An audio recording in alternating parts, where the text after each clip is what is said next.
Okay, let's make a WetDry effect rack in Ableton. Got some audio loaded up already. I'm gonna drag down a empty audio effect rack. It's an empty rack, there's no effects in here at all. So I'm gonna grab something obvious like a reverb. And I'm gonna grab also a filter delay. I could obviously put this before or after the reverb. It wouldn't be uncommon usage, but I want to show parallel processing. So I'm going to drag it into this open area over here. It's going to add another chain automatically. So one chain will just have delay and the other one will only have reverb. Now I'm going to add a third chain by right-clicking here. And that's going to be my dry chain. There's no effects on that chain at all. I'm going to use Command R to rename these guys. That'll be dry. This will be delay. This will be reverb. And now that we've got dry signal on our dry chain, I want to eliminate the dry signal from the reverb and the delay channels. So flatten these delay volumes out as well. Type in 0. And the reverb's got a dry wet, so I'll just set that to 100%. So now we've got dry, delay, and reverb isolated. Get some settings here on my reverb. And I'm going to go ahead and set some macros. So we'll do size, set it to macro 5. And decay time we'll set to macro 6. I'm going to use the second row of macros. I want to save the first row for later. It gives us the values automatically and automatically names them. That's very nice. This one's actually a little weird, so I'm going to rename that, put a space in there so it's easier to read. And let's set a couple macros for the delay. I'm going to grab this filter.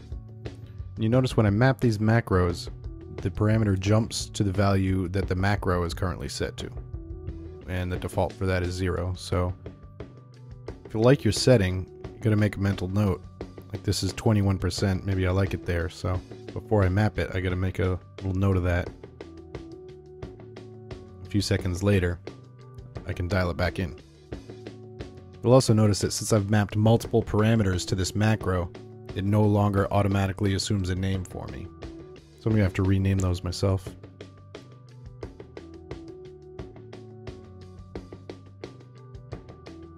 I'm also gonna color code these. I'm gonna right click here. I like to make the delays green because that somehow reminds me of a space echo.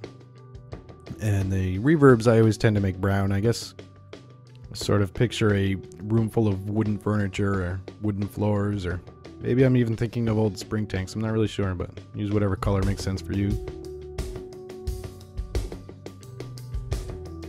And what I could do if I wanted to control the wet-dry ratio here is I could map each one of these volumes to a macro. So now I've got all three of them with its own volume control. And I can certainly imagine times when that's what I want to do. But it's not what I want to show today, so I'm going to undo that. I could also map them all to the same macro, which doesn't seem that useful at first, but I'm going to go into map mode. Here's the three I just mapped. I'm going to take the delay and the reverb, right click, and invert those. So now the macro goes from completely wet to completely dry. Definitely dips down in the middle a bit there. I could adjust the ranges if I really wanted to straighten that out, but that's not what I want to show today either, so I'm going to undo that as well. What I do want to show you is the chain selector. So this orange cursor is the chain selector. You can see as I move it away from 0, I lose my signal. And that's because these little blue regions define whether a chain is active at that value.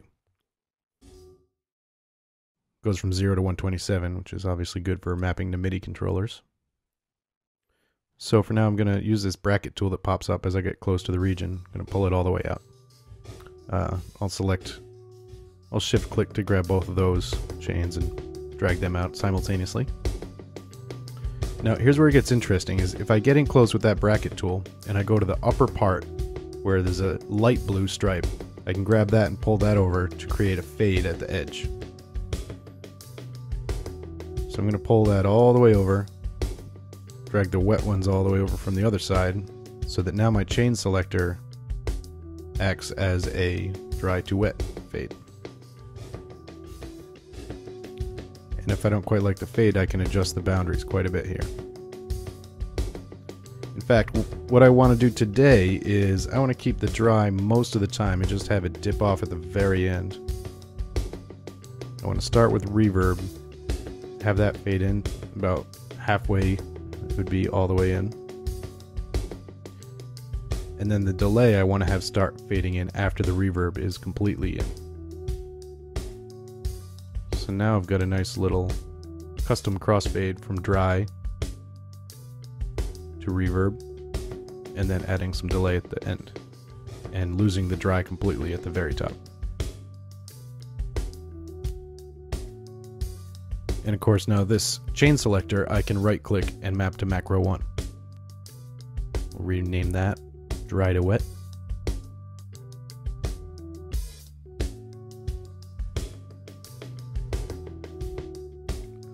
So now I can hide my chain selector, hide my devices, hide my chains.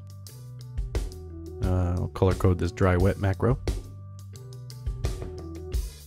And I can get right back to making music with just some of the parameters that I really need to have control over.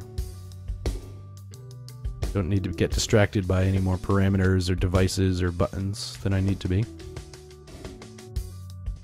And there is your WetDry effect rack.